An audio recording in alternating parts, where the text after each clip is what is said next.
आप अपनी औकात भूल गए थे, अपनी औकात में आ जाएं। सच में आपको बता रहा हूँ, ये सारी सज़ा इसलिए मिल रही है क्योंकि पाकिस्तानी अपने कपड़ों से बाहर फैल के निकल आए थे।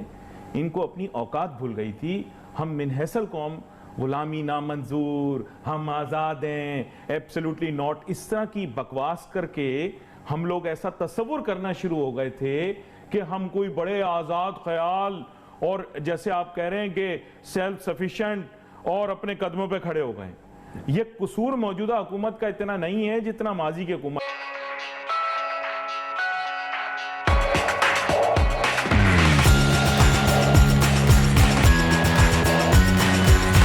प्लीड ना होता, लेकिन किसी ने मेरी बात नहीं सुनी। मैंने कहा रुपए की अहमियत टके की नहीं रहेगी, और देखें आज मैं सुरखरू हूं, टके की कदर रुपए से ज्यादा है।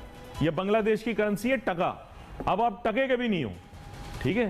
वो उर्दू की कहावत बदल दो कि टके की भी कदर नहीं है, अब टके के भी नहीं हो आप, मतलब करेंसी के हिसाब से, ठीक है। खुलांच हुआ पड़ा आपका मुल्क दिवालिया होने के नहज पर। मैं हमेशा कहता रहा कि डॉलराइज करो, कह रहे अगर डॉलराइज कर दिया तो 170 रुपए का डॉलर हो जाएगा, अभी 280 का हो गया। अब नाच लो, गा लो, दर्दे डिस्को दर्दे डिस्को। मैंने कहा कि डॉलर लोगों को खरीदने दो, डॉलराइज करो पाकिस्तान की इकोनॉमी। नहीं, अगर अली भाई आपकी बात मान ली गई तो डॉलर 170 का हो जाएगा। जज्बाती हो रहे हैं अपनी तरफ से, सीरी देवी की तरह रिएक्शन दे रहे हैं। मैंने बोला भाई अगर आप ये काम कर दोगे तो आपको फायदा होगा। आज आपको फायदा होता। अब ना सिर्फ के दुनिया भर के आगे हाथ फैलाना पड़ रहा है, वो IMF वाले मान ही नहीं रहे। वो ऐसे टशन आपको दिखा रहे हैं ना, बिल्कुल वो ऐसे टशन दिखा रहे हैं, आपको समझ में नहीं आ रहा कि आप करो क्या। आप कह रहे हो नई शर्तें, नई शर्त उनकी कोई नहीं थी, ये पहले ही उन्होंने बता दिया था कि आपका सिलसिला चलेगा ही नहीं, आपकी इकोनॉमी तो सस्टेनेबल ही नहीं है। बड़े ड्रामे कर रहे थे, गुलामी नामंजूर, एब्सोल्युटली नॉट। उन्होंने हाथ मरोड़ के तोड़ दिया। अब आगे पता नहीं क्या करेंगे उसके साथ। सॉरी, ये अब आगे नहीं बता सकता क्या करेंगे, समझ तो आप गए होंगे कि आपके साथ हो क्या रहा है। अब रोज IMF बदल जाता है। वो कहते हैं हम नहीं बात कर रहे आपसे। अब उन्होंने आपको कह दिया वहां रुजू करो, और जिनसे रुजू करना है उन्होंने आपको बोल दिया इलेक्शन करवाओ। ये मैंने आपको नई बात बता दी। कोई मार्केट के अंदर ये बात नहीं कर रहा, सब होंठ सीकर बैठे हुए हैं, क्योंकि कोई नर का बच्चा ये कहने के लिए तैयार नहीं है। उन्होंने कहा, रुख दिखाया, बोला वेस्ट के पास जाओ। वेस्ट ने आपको ट्विटर के जरिए सिग्नल कर दिया इलेक्शन करवाओ। इलेक्शन नहीं करवाओगे तो वो फिर नोटू नहीं देंगे। अब कर लो जो करना है। मेरे साथ बहुत ही आम मेहमान शामिल है गुफ्तगू, जनाब डॉक्टर शुजात मुबारक साहब, मुल्क के मारूफ मईशतदान। वेलकम करता हूं आपको शो में। थैंक यू अली भाई। डॉक्टर मुबारक साहब, आज जिस मौजू के ऊपर हम बात कर रहे हैं वो ये है कि IMF कह रहा है कि मैं नहीं मानूंगा, और बात यह है कि पाकिस्तान कह रहा है कि मान जा मेरी जान मान जा। लेकिन अब प्रॉब्लम ये हो रही है कि जनाबे वाला, आज मैं आपसे जिस मौजू पर बहस करने वाला हूं, ये मैंने पूरा हफ्ता इसी पे प्रोग्राम किया है, वो ये है कि जनाबे वाला पाकिस्तान की इकोनॉमी सस्टेनेबल नहीं है।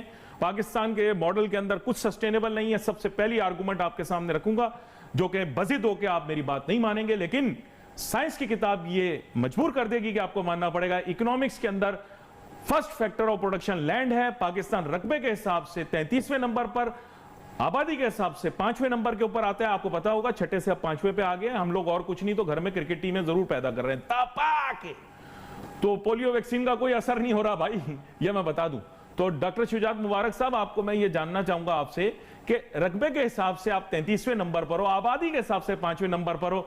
अब प्लीज साइंस की किताब ना पढ़वाना, क्योंकि मैं आप जाके रद्दी में भेज दूंगा अगर आज आपने ये नफी कर दी कि नहीं वसाइल हैं। सॉरी, नहीं है। Thank you very much Ali भाई। आपने बड़ी जोशो खरोशी के साथ पाकिस्तान की इकोनॉमी का केस प्लीड किया, लेकिन उसकी जो डायरेक्शन है वो बड़ी रियलिस्टिक भी है और बड़ी अफसोसनाक भी है। एक बात जिससे मुझे आपसे एग्री करना पड़ेगा वो ये है कि शायद आप पाकिस्तानी इकोनॉमी की सस्टेनेबिलिटी की बात करते हैं, मैं थोड़ा सा उसको माइक्रो कर लेता हूँ, थोड़ा फोकस कर लेता हूँ। पाकिस्तान की जो डेट है वो सस्टेनेबल नहीं है। ये बात मैं भी कर चुका हूँ और आपके प्रोग्राम में और भी बहुत सारे माहिर मईशत कर चुके हैं। जो मेरी एक उस्ताद हैं प्रोफेसर साहिबा, वो भी आपके प्रोग्राम में बात कर चुकी हैं कि पाकिस्तान की डेट सस्टेनेबल नहीं है। इसका मतलब ये कि 2019 के बाद पाकिस्तान ने जो कर्जा दिया था वो कर्जा पाकिस्तान के पास समझ लें वसातत नहीं है, या पाकिस्तान के पास इतनी अहलियत नहीं होगी कि उस कर्जे को वापस कर सके। और ये स्टडी की थी IUBM के चंद प्रोफेसर थे, उन्होंने एक्सप्लिसिटली इस चीज को डिमॉन्स्ट्रेट किया कि पाकिस्तान की जो डेट है वो सस्टेनेबल नहीं, लेकिन मैंने जो आपके सामने डेमोन्स्ट्रेट किया जी, मैं कि साइंस की किताब कह रही है कि आप रकबे के लिहाज से 33 से नंबर पर हो, आबादी के हिसाब से 5 नंबर पर जो है वो साइंस यही है। देखिए एम्पिरिकल डेटा लेके प्रूव किया, ये साइंस यही है। अब दूसरी बात ये कि जो मैं आपको बता रहा हूँ और ये भी साइंस है कि पाकिस्तान की एक्सपोर्ट सस्टेनेबल नहीं है। अब आप पूछे क्यों नहीं है? क्यों नहीं है? वजह यह है कि आपकी जितने भी रॉ मटेरियल्स हैं, आपकी जितनी भी इनपुट्स हैं, वो सारे की सारी आप इंपोर्ट करते हैं। तो पाकिस्तान की इस वक्त एक्सपोर्ट जितनी भी है, सबको पता है कि ये इंपोर्ट ड्रिवन एक्सपोर्ट है पाकिस्तान की। आप इंपोर्ट करेंगे रॉ मटेरियल, आप कंपोनेंट्स इंपोर्ट करेंगे और कई दफा आप लेबर इंपोर्ट करेंगे जो स्किल्ड ह्यूमन रिसोर्स है, फिर आप जाके चीजें प्रोड्यूस करते हैं और फिर आप मुंह की बात कर रहे होते हैं। अब मेरी बात सुनिए। हाँ, मैं सुन रहा हूँ। जब तक आप ये जो इनपुट आप इंपोर्ट करें, इस पूरे की पूरी वैल्यू चेन को इंडिजिनस नहीं करते, यानी कि आप पाकिस्तान के अंदर ये जो बैकवर्ड जितनी वैल्यू चेन है ये चीजें नहीं बनाते हैं, उस वक्त तक पाकिस्तान की एक्सपोर्ट सस्टेनेबल नहीं होंगी। और उस वक्त तक स्टडीज की किताब बदलवा दें, उसके अंदर जो निसाब में जो बकवास लिखी हुई है वो बदलवा दें। यकीन करें जैसे आप कह रहे हैं वैसे करूंगा, क्योंकि आपकी पाक स्टडीज की किताब में ये बकवास लिखी हुई है कि आप वसाइल से माला माल है, इसलिए हम परवाही नहीं करते। आप मुझे कह रहे हैं कि हम इंडिजिनसली प्रोड्यूस नहीं कर रहे।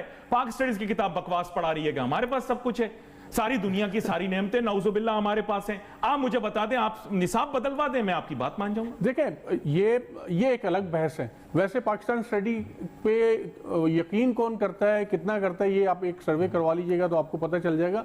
लेकिन मैं ये कह रहा हूं कि जिस हकीकत को हम मानने को तैयार नहीं है, या अगर हमने सबको पता है, ये मैं तो एक छोटा सा अदना सा एक मईशत का स्टूडेंट हूं ना, आपके जितने बड़े इकोनॉमिस्ट बैठे हुए हैं सबको ये पता है कि पाकिस्तान की जब तक आप पूरी वैल्यू चेन को इंडिजिनस नहीं करेंगे, जब तक आप अपने यहाँ वैल्यू एडिशन को नहीं बढ़ाएंगे, उस वक्त तक पाकिस्तान के अंदर किसी भी तरह से आप अपनी एक्सपोर्ट को चाहे बढ़ा लें, जो भी कर लें, आपका ये जो IMF के साथ जाने का खेल है ये जारी रहेगा, क्योंकि आपकी ये बैलेंस ऑफ पेमेंट बेहतर नहीं हो सकती। नहीं कर पाएंगे, मुल्क के अंदर तिजारती खसारा बढ़ता चला जाएगा।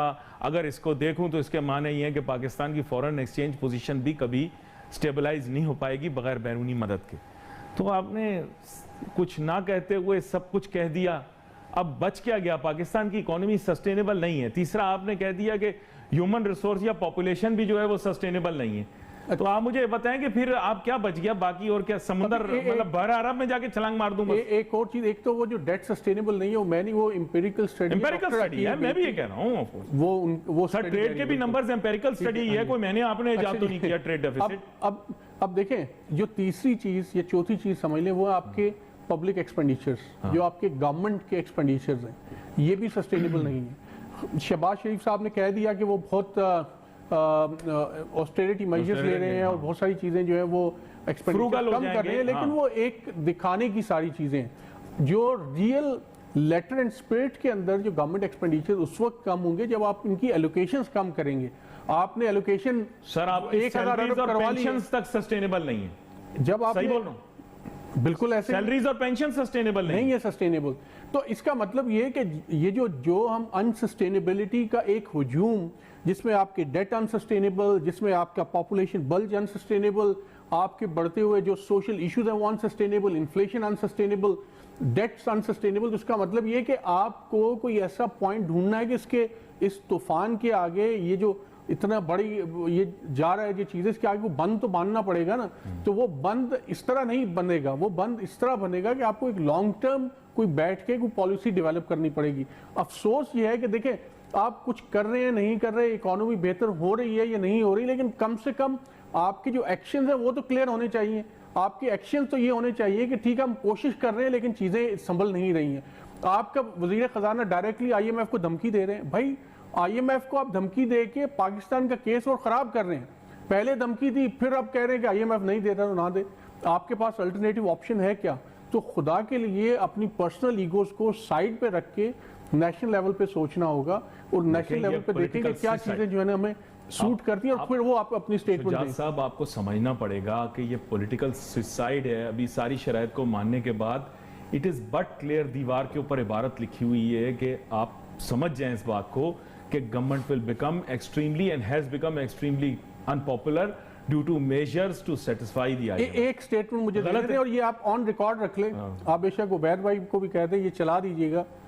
कि पाकिस्तान को हर हाल में आईएमएफ के साथ जाना पड़ेगा, आईएमएफ की हर शर्त माननी पड़ेगी एक्सेप्ट फॉर सोवरेनिटी, अगर आप पाकिस्तान की मईशत को बचाना चाहते हैं तो। ये बेशक आप ये मेरी स्टेटमेंट लिख लें और रिकॉर्ड पर रख लें। अगर पाकिस्तान आईएमएफ के पास नहीं जाएगा तो आपके बहुत सारे मुल्क, मैं एक आपका दोस्त जाना पड़ेगा, आपकी डील होने वाली है। दूसरे मुल्क के लिए $5 बिलियन का उन्होंने फौरन डिपॉजिट दे दिया, और आपके लिए वो कह रहे हैं कि आप पहले आईएमएफ से एग्री करें। आईएमएफ आपको ये कह रहा है कि आप अपने दोस्त ममालिक की तरफ जाएं। वो मेरा सिर्फ ये कह रहे हैं कि आप आईएमएफ को धमकी मत दें। आईएमएफ ने जो चीजें कही हैं आप उनको किसी भी तरीके से कुछ करने के बाद कुछ नेगोशिएशन करें, कुछ उन पे अमल करें और ये एग्रीमेंट को आगे बढ़ाएं। डॉक्टर शुजात मुबारक साहब, वेस्ट आपको सबक सिखा रहा है कि आप अपनी औकात भूल गए थे, अपनी औकात में आ जाएं। सच में आपको बता रहा हूं, ये सारी सजा इसलिए मिल रही है क्योंकि पाकिस्तानी अपने कपड़ों से बाहर फैल के निकल आए थे, इनको अपनी औकात भूल गई थी। हम मिनहसल कौम, गुलामी नामंजूर, हम आज़ाद हैं, एब्सोल्युटली नॉट, इस तरह की बकवास करके हम लोग ऐसा तस्वुर करना शुरू हो गए थे कि हम कोई बड़े आज़ाद ख्याल और जैसे आप कह रहे हैं कि सेल्फ सफिशिएंट और अपने कदमों पे खड़े हो गए। ये कसूर मौजूदा हुकूमत का इतना नहीं है जितना माजी की हुकूमत का है। और I am sympathiser of Imran Khan, ये जानते बूझते मैं आपको बता रहा हूं कि सबसे गलत काम जो इमरान खान ने किया वो ये किया, गुलामी नामंजूर, एब्सोल्युटली नॉट, बयानिया हमारे खिलाफ, आज रजीम चेंज, ये नॉनसेंस बोलने के बाद हम गए फंस। मैं आपको एक्नॉलेज कर रहा हूं ये बात। ये जिस